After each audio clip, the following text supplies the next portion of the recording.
स्वामी जी के बारे में बातचीत हो रही है तो मैं उनके इतिहास और उनके संघर्ष के बारे में एक शब्द भी बात नहीं करूंगा, क्योंकि वो किताबों में दर्ज है और किताबों में कोई भी लाइब्रेरी जाए उठा के पढ़ सकता है। उसको बताने का कोई पर्पज नहीं है मेरे मन में इस समय। दो बातें कहूंगा स्वामी जी के बारे में, एक होता है कहानी और एक होता है उसका तात्विक ज्ञान। स्वामी जी की कहानी तो हर जगह उपलब्ध है, लेकिन तात्विक ज्ञान बताने वाले आज भी लोग बहुत कम हैं, और मैं तात्विक ज्ञान की तरफ ले जाना चाहूंगा आप लोगों का ध्यान, और मैं 5 मिनट से ज्यादा नहीं बोलूंगा। तात्विक ज्ञान से मतलब है कि उस व्यक्ति की चेतना के अंदर क्या हलचल पैदा हुई कि वो अपने सामान्य जीवन से विरत होके इतना कठोर कदम उठाया और कितने फ्रंटों पर वो व्यक्ति लड़ा। स्वामी जी भाई किसान आंदोलन के मसीहा कहे गए, स्वामी जी अंग्रेजों से लड़ाई लड़े। स्वामी जी वो व्यक्ति थे जब अंग्रेजों से लड़ाई चल रही थी तो पैरेलल एक लड़ाई उनकी जमींदारों से चल रही थी, यानी कि हमारे ही देश के चंगुल में फंसे उन गरीब लोगों को आजाद कराने की एक बड़ी लड़ाई लड़ रहे थे। और उस लड़ाई के अंग्रेजों की लड़ाई तो आसान थी, उन्होंने बहुत जगहों पर इसका जिक्र किया कि इन जमींदारों से लड़ना बड़ा कठिन था। इनके चंगुल में लोगों को छुड़ाना और इनको मुक्त कराना ये अंग्रेजों से लड़ने की तुलना में ज्यादा बड़ी लड़ाई है, और आज भी ये लड़ाई है, ऐसा नहीं कि ये लड़ाई समाप्त हो गई है। अब आते हैं कि जब अंग्रेज भारत आए थे तो हमारे भारत की जो जीडीपी, जो वर्ल्ड की जीडीपी थी उस वक्त, उसमें हमारा योगदान कितना था? हमारा योगदान 25 से 30% था। और जब हमारा देश आजाद हुआ तब हमारा योगदान कितना था? 2 से 3%। और आज हमारा योगदान कितना है? 2% से कम। तो मैं ये कहना चाहूंगा कि हमारे स्वतंत्रता संग्राम की लड़ाई लड़ने वाले वे तमाम वीर पुरुष, वो तमाम क्रांतिकारी, वो तमाम विचारक, हर कोई अपने समय से पहले पैदा हुआ। जैसे भगवान श्री कृष्ण के बारे में कहा जाता है कि इस पृथ्वी पर उतना बड़ा क्रांतिकारी नहीं पैदा हुआ, तो भगवान श्री कृष्ण के बारे में कहा जाता है कि वो अपने समय से करीब करीब 5,500 साल पहले पैदा हो गए। शायद अब जाके उनको थोड़ा बहुत समझ पाने का मादा पश्चिम के समाज में होता, भारत में तो अभी भी नहीं है। और मैं बहुत सहज भाव से कहता हूं कि सूरदास को उनके बचपन की व्याख्या करते करते जैसे वो जवानी की व्याख्या तक आए, उनको अपनी आंखें फोड़ लेनी पड़ी। सूरदास को नहीं समझ में आया कृष्ण, सूरदास की समझ से वो बाहर निकल गए, चैतन्य महाप्रभु के समझ से बाहर निकल गए।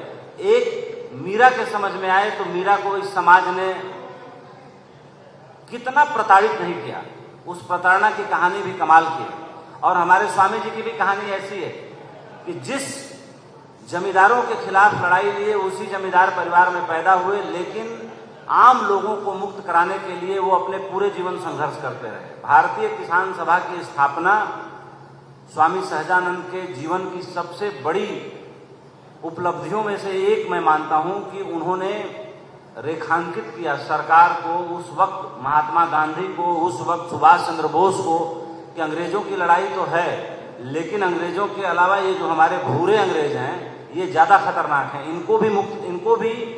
इनके भी शासन से इनको मुक्त कराने की जरूरत है, तब जाके सही आंदोलन को सार्थकता मिलेगी। अब आज के डेट में हमारा जो देश है उसमें 38 लाख जातियां हैं। आप सोच के देखिए इस देश का विकास कैसे होगा। स्वामी जी अगर इस जीवन में दोबारा पैदा हो जाएं तो उनको उससे बड़ा संघर्ष, बड़ा आंदोलन इस वक्त भी खड़ा करना पड़ेगा। 38 लाख जातियां हैं और 3.5 लाख इस दुनिया में सेक्ट, धर्म और संप्रदाय, यानी कि हमें आश्चर्य होता है अक्सर कि हम देखते हैं कि जितने महापुरुष हुए सब अमेरिका क्यों चले गए भाई, वो यहाँ रुक के क्यों नहीं काम किया। यहाँ के भाई हरगोविंद खुराना थे, चाहे और भी यहाँ के 2-4 बड़े वैज्ञानिक थे, चाहे कार्ल मार्क्स ही जर्मनी में पैदा हुए, चाहे आइंस्टीन ही जर्मनी में पैदा हुए, ये सारे अमेरिका क्यों गए? एक कारण से, वो कारण ये था कि अमेरिका में आज भी कोई आपकी जाति नहीं पूछता, आपसे ये पूछता है कि आपको क्या आता है और क्या कर सकते हो। हमारे यहाँ जात पूछी जाती है कि बाबू कौन जात के हो, उसके बाद बातचीत शुरू होती है। तो वहाँ पे दिमागी रूप से जो पिछड़ापन है वो हमारे यहाँ अभी भी बहुत गहरे लोगों के दिमाग में बैठा हुआ है।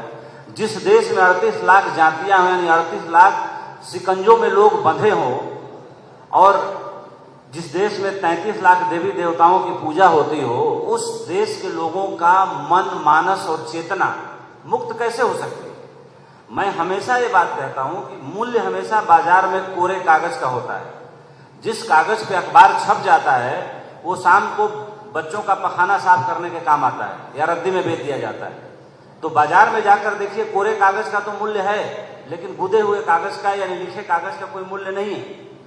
तो हमारी चेतना कोरी नहीं है तो हम मूल्यवान कैसे रहेंगे? हमारा मूल्य कैसे बढ़ेगा दुनिया में? हम कैसे 2% से ज्यादा आगे बढ़ पाएंगे? हमारे देश का उद्योगपति भी चोर है। वो क्यों चोर है? कि वो R&D पे पैसा नहीं खर्च करता। मैं किसी का नाम नहीं लेना चाहूंगा। वो R&D पे पैसा नहीं खर्च करता, वो रिसर्च डेवलपमेंट पे $1 बिलियन एलन मस्क की तरह दांव पे नहीं लगाता। आज इलान मस्क दुनिया का पहला ट्रिलियनेयर बिजनेसमैन है। तो क्यों है? क्योंकि उसने बैंकरप्सी के कगार पे पहुंच के भी R&D पे पैसा लगाया, और R&D पे पैसा लगाने के बाद उस आदमी ने आज अपनी ये हैसियत बनाई है। वो आदमी जब उसने कहा कि जो रॉकेट हम लॉन्च पैड से लॉन्च करते हैं और बिलियनों डॉलर हमारा बर्बाद हो जाता है, उस रॉकेट को हम वापस क्यों नहीं बुला सकते? तो लोगों ने कहा कि नहीं, ये तो न्यूटन के फिजिक्स के सिद्धांत के खिलाफ है। तो उसने कहा, ये सिद्धांत कब आया था? बोले 17वीं शताब्दी में। बोला उसके बाद तुम लोगों ने सोचा नहीं? मैंने सोचा है, मैं ले आके दिखाऊंगा। और फिजिक्स के सिद्धांत को बदल दिया उसने। रॉकेट ऊपर गया और उसी लॉन्चिंग पैड पे, उसी डक्ट पे आके सेट हो गया। इस सब ने आपने देखा होगा, अगर न देखा हो तो गूगल डाल के देख लीजिए। तो कहने का मतलब है कि सोचने की साहस करना, सोचने की हिम्मत करना, ये अगर कभी सुभाष चंद्र बोस ने किया और आज़ाद हिंद सेना बना दी, हमारे स्वामी जी ने सोचने का साहस किया और गाजीपुर के देवा गांव से उठ के पूरे विश्व पटल पे छाए अपने समय में। और जब वो मरे तो श्री कृष्ण बाबू उनको कंधा देने गए थे, जो बिहार के मुख्यमंत्री थे। पहला कंधा श्री कृष्ण बाबू अगली कतार में थे। तो कहने का मतलब है कि स्वामी जी ने तो अपना जीवन जी लिया, वो करके चले गए, बता के चले गए, वो इतिहास हमारे सामने है। लेकिन उसके आगे की कहानी क्या है? उसकी प्रासंगिकता क्या है? उसकी प्रासंगिकता ये है कि हमें अपनी चेतना को थोड़ा बहुत, हमारे पास पूरे स्वामी जी हैं, गाजीपुर के हैं, हम भी गाजीपुर के हैं, पूरे हमारे ही हैं, लेकिन 1% हमें स्वामी जी को अपने अंदर जिंदा रखना चाहिए। स्वामी जी हमारे अंदर 1% जिंदा रहें। अगर 1% स्वामी जी हमारे अंदर जिंदा रहें, हमारे अंदर देने का, लड़ने का, करने का, जगने का वही भाव रहे, तो मुझे लगता है कि स्वामी सहजानंद सरस्वती के ऊपर बात करने की कोई सार्थकता है। नहीं तो स्वामी जी तो आए, इस पृथ्वी पर रहे और अपनी यात्रा पूरी करके चले गए। हम अपना जीवन उसी तरह से जी रहे हैं मौज में जैसे हम जीते हैं। मैंने कई जगह कहा कि आत्मज्ञानी को इस जीवन को जीने में बड़ी तकलीफ होती है, अज्ञानी को जीने में बिल्कुल तकलीफ नहीं होती। अज्ञानी तो बहुत मजे में जीता है। एक कांटा हमारे पैर में चुभता है और एक कांटा किसी बुद्ध के पैर में चुभता है, तो बुद्ध जैसे व्यक्ति के पैर में जब कांटा चुभता है तो करोड़ों गुना दर्द होता है। इसलिए दर्द होता है कि बुद्ध का रोम रोम जगा हुआ है, हमारा रोम रोम सोया हुआ है, तो हमें उतना ही दर्द होगा थोड़ा सा। लेकिन जिसका रोम रोम जागृत हो उसको करोड़ों गुना दर्द होगा। तो स्वामी जी की जो वेदना थी, जो चेतना थी, उनको जो चीजों से वो गुजरे, वो वेदना और चेतना उनको वहां लेके गई।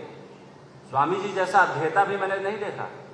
3 वर्ष उन्होंने 2009 से 1912 3 वर्ष वो इतना गहन अध्ययन किया उन्होंने, हमारे वेदों का, भाष्यों का, उपनिषदों का, और उनका बड़ा कमाल का कमांड था अपने साहित्य पर और अपने वेदों उपनिषदों पर। मतलब कह सकते हैं कि स्वामी विवेकानंद के बारे में हमारे भाई बात कर रहे थे, मैं नाम मिस कर रहा हूँ। बिल्कुल स्वामी विवेकानंद की जितनी मेधा थी स्वामी जी की भी उससे कम मेधा नहीं थी, दोनों की बराबर थी। और हिंदुस्तान जैसे समाज में स्वामी जी ने अपनी इतनी जगह बनाई, तो इसके पीछे मैं मानता हूँ कि स्वामी जी का जो जीवन था और उनकी जो तपस्या थी, उनका जो देने का भाव था, उनका जो करने का भाव था, उन्होंने हर एक कुरीति पे, अंधविश्वास पे गहरा कुठाराघात किया। कर्म कांड पे स्वामी जी का गहरा विश्वास भी था और नहीं भी था। कई जगह कर्म कांडों पर, अंधविश्वासों पर बहुत खुल के बोला है स्वामी जी। तो स्वामी जी लकीर के फकीर नहीं थे, वो क्रांतिकारी थे, वो युग परिवर्तक थे, युग प्रवर्तक थे, समय को जमाने को बदलना चाहते थे। वो रटी रटाई थोथी बातों पर बिल्कुल उनका कोई भरोसा नहीं था। और जिस तरीके से किसान आंदोलन से लेके, अंग्रेजों के आंदोलन से लेके, महात्मा गांधी से लेके सुभाष चंद्र बोस तक का उनका साथ रहा, और ये बताता है कि उनकी प्रतिभा का डायमेंशन क्या रहा, कितना बड़े व्यक्तित्व के स्वामी थे वो, कि यहाँ से निकल के देश के उस वक्त के दो सबसे कह सकते हैं कि दुनिया के पटल पे नामी व्यक्ति थे, सुभाष चंद्र बोस और महात्मा गांधी। दोनों से उनकी दोस्ती थी, दोनों के साथ उन्होंने अच्छा खासा समय बिताया और उनकी बात पर दोनों ने बहुत अच्छा खासा गौर भी किया। और हर सभा में जहां भी किसान से जुड़ी बातें थी, महात्मा गांधी ने उनको याद किया, बुलाया, सुभाष जी ने उनको याद किया, बुलाया। और जब पटना में 26 जून 1950 को उनका देहांत हुआ, तो उस टाइम श्री कृष्ण बाबू हम लोगों के समाज के ही थे, वो मुख्यमंत्री थे बिहार के। उन्होंने स्वामी जी की विदाई बड़ी धूमधाम से कराई। इससे पता चलता है कि श्री कृष्ण बाबू का नाम हम लोग आज भी लेते हैं, तो एक गहरे संवेदनशील व्यक्ति और एक संवेदनशील व्यक्ति की विदाई कैसे होनी चाहिए, ये उन्होंने सुनिश्चित किया। श्री कृष्ण बाबू की बात चल रही है तो एक बात और बता दूं। सन 1964 में श्री कृष्ण बाबू गए अमेरिका, तो वहां पे बिहार के ही 2-4 बड़े प्रोफेसर्स थे। उस जमाने में मुझे फिगर तो याद नहीं है, लेकिन मतलब इतना जरूर समझ है कि उनकी जो तनख्वाह थी उससे ज्यादा तनख्वाह पे वहां से लेके आए पटना साइंस कॉलेज, और उनको जो हार्वर्ड में तनख्वाह मिलती थी उससे दोगुनी तनख्वाह दी। आज अगर जोड़ा जाए उस तनख्वाह की कीमत तो शायद 1 करोड़ रुपया महीना तनख्वाह बैठती, पर मंथ 1 करोड़। तो ऐसे भी लोग हमारे समाज में हुए जिन्होंने नॉलेज का, जिन्होंने ज्ञान का एक नेक्स्ट लेवल पे जाके कद्र करने की, इज्जत देने की, स्थापित करने की कोशिश की। स्वामी जी की एक कविता है जो मैं सुनाना चाहूँगा आप लोगों को, कि मंदिर मस्जिद गिरजाघर, मंदिर मस्जिद गिरजाघर ये जगमग जगमग करते हैं, और इबादत करने वाले भूखे नंगे मरते हैं। मंदिर मस्जिद गिरजाघर ये जगमग जगमग करते हैं, और इबादत करने वाले भूखे नंगे मरते हैं।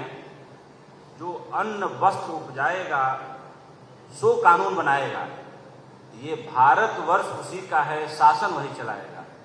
तो कहने का मतलब कि किसानों को सशक्त करने का, और मंदिर मस्जिदों पर भी जो उन्होंने गहरा प्रहार किया कि मंदिर मस्जिद में तो मतलब जगमगाहट और रोशनी बनी हुई है, लेकिन जो आम आदमी है वो भूखे नंगे मर रहा है।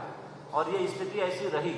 आप सोच के देखिए 1986 तक भारत का टोटल जो जीडीपी था वो $1 ट्रिलियन था, चाइना का भी इतना ही था। लेकिन 1986 से 2025 तक चाइना का जीडीपी जो है $20 ट्रिलियन क्रॉस कर गया, और हमारा जीडीपी अभी क्या है 3 से 5 के बीच कहीं है। तो ऐसा क्यों है? क्योंकि हम लोग लफाज हैं, हम लोग कोई क्रिएशन नहीं करते, हम कुछ नया नहीं बनाते। मैं चाइना को एक मामले में नेशनलिस्टिक कंट्री मानता हूं कि हमारे देश के सारे उद्योगपति वहां से इंपोर्ट करते हैं, 20 रुपए की बाल्टी को अपना ठप्पा लगा के 500 में बेच देते हैं। चाइना अपने देश की जरूरत तो पूरा करता ही है, पूरे वर्ल्ड के 40% प्रोडक्शन को सपोर्ट करता है। यानी मैं कहूं कि China is the hub of production for the world, तो गलत नहीं होगा। यानी पूरी दुनिया में कोई 40% हिस्सा निकाल दिया जाए वो अकेले चाइना में बनता है। तो हमारे देश के लोग ऐसा क्यों नहीं करते? हमारे यहाँ कोई एक फैक्ट्री क्यों नहीं है जिसमें से रोज 1 लाख लोग काम करने जाते हैं और 1 लाख लोग काम करके शाम को निकलते हैं? हम ऐसा कुछ क्यों नहीं बना पाए? कहीं ना कहीं हमने कोई ऐसी गहरी बुनियादी भूल की, और उस भूल को हम दोहराते चले गए। और जिस देश में इतने जाति हो, इतने संप्रदाय हो, इतने धर्म हो, इतने मतांतर हो, इतने सेक्ट हो, वो देश कभी तरक्की कर ही नहीं सकता। इस देश को एक और आमूलचूल परिवर्तन की जरूरत हो, जो कम से कम इस देश को जाति से मुक्त करे, कम से कम इस देश को बिना फालतू की पूजा पद्धतियों से, कर्म कांडों से मुक्त करे। महात्मा बुद्ध अपने पूरे जीवन ईश्वर को नहीं मानते थे। महात्मा बुद्ध ने अपने पूरे जीवन एक कह सकते हैं कि चम्मच से घी नहीं गिराया किसी हवन कुंड में। क्यों? क्योंकि वो ज्ञान को उपलब्ध हुए, उनको लगा कि इससे कुछ नहीं होता। उनके जो सबसे करीबी शिष्य थे सरिपुत्र, जब वो अपने आप में एक बड़े संत थे, उनकी बड़ी ख्याति थी। जब बुद्ध को ज्ञान प्राप्त हुआ गया से, जब रास्ते में थे तो उस आश्रम में आके रुके। जब आश्रम में आके रुके तो उनको पता चला कि बुद्ध आए हैं, और वो भी अकेले नंगे पांव।